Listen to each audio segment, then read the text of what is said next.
Hi everyone, I am Dr. Radhika Kopikar, a dermatologist and medical head, Kopikar Dermatology Skin Hair Laser Clinic in Vikhroli East, Mumbai. And today we are here to discuss about a very important topic related to skin called rosacea. Rosacea is a very common disorder giving rise to redness and visible blood vessels on your face. It can also give rise to red, small bumps and pus-filled boils. It is common and it can affect anyone, but it is more common in middle-aged women with light skin. There is very good treatment available to keep all these signs and symptoms under check. It is commonly confused with acne and other skin problems. Rosacea is an auto-inflammatory skin condition that waxes and wanes. It is characteristically seen in the central portion of the face, that is the forehead, the lower part of the nose, the cheek and the chin. It is more common in fair-skinned individuals, particularly those from the English, Irish or the Scottish backgrounds. It is neither contagious nor infectious, so you will not spread it to other people. So rhinophyma can have multiple symptoms such as facial redness, red swollen bumps, eye problems or nose-related problems. We will take each of these one by one. The first one, that is facial redness, appears as persistent redness in the central area of the face, where the blood vessels on the nose and the cheek area may also swell and become visible. The second one, where we see pus-filled red bumps on the face, and these areas of the skin can also feel hot and tender. The third symptom, which is very common, is the eye symptoms like dry, irritated, swollen red eyes and along with red swollen eyelids. This is called ocular rosacea, and in many patients this may precede the skin symptoms. The fourth one is a bulbous nose, wherein the skin on the nasal area over time becomes thickened due to rosacea. It is seen more commonly in males and is also known as rhinophyma.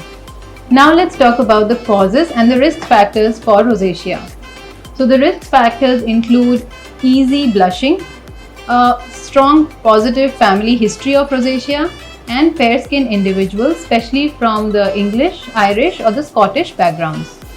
The exact cause of rosacea is still unknown, but it is due to the dilatation of blood vessels in the central part of your face, which is genetically mediated and also triggered by certain environmental factors like sunburn, blushing, medications, demodecidosis, which is an organism called Demodex folliculorum, which is found in the hair follicles. It can also happen due to emotional triggers and stresses like anxiety, embarrassment, anger, fear. It can also happen because of hot beverages or spicy food. Even alcohol consumption, smoking is shown to be triggers for rosacea, and exercise. It is also more commonly seen around the holiday season like the Christmas and the New Year time. So after understanding the details about rosacea, how it happens, the causes, the risk factors and the triggers, we have now come to the treatment options available for rosacea patients.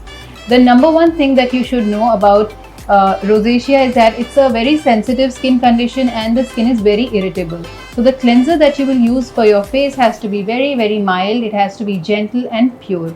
Use non-soap or soap-free cleansers, also cleansers which are free from any fragrances and colors. So be gentle while washing your face. Don't have any scrubbing or rubbing action on the skin surface. After this, your doctor will also prescribe you certain topical applications that you can apply on your face to keep the rosacea signs and symptoms under check. So the most commonly used topical application is called metronidazole. It can be applied once or twice on the skin surface after proper cleansing. Azelaic acid is also an alternative that is used along with other agents like erythromycin or clindamycin. These help in reducing the redness and the bumps on the skin. In patients who need oral medication, drugs like tetracycline, doxycycline, minocycline can be used.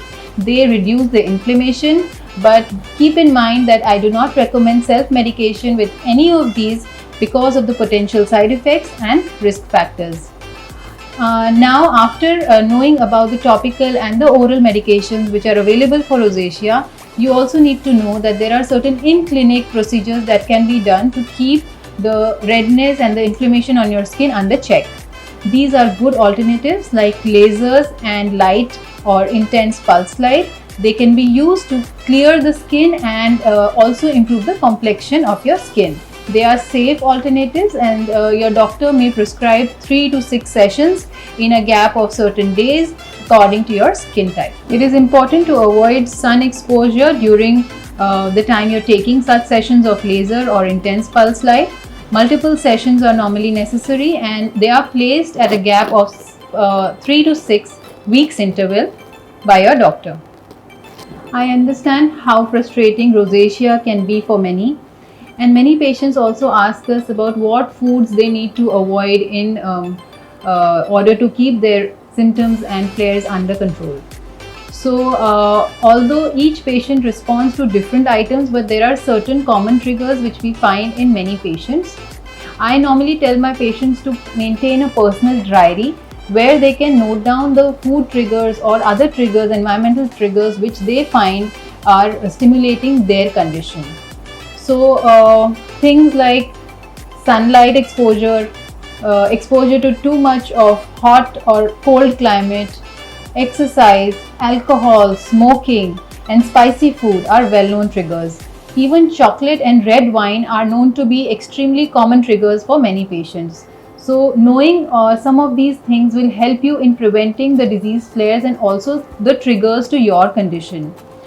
After listing all of these things, I also want to say that the individual reaction patterns vary greatly in rosacea patients. So it is highly recommended to maintain a personal diary where you can note down the food items and also the environmental factors which you find that trigger your condition. In the end, I'm listing here the common food triggers which are seen in rosacea, and I hope this information will help you understand your disease a bit better. If you like this video, do like, share and subscribe to our channel for regular updates on your common skin problems. Take care and hope to see you soon.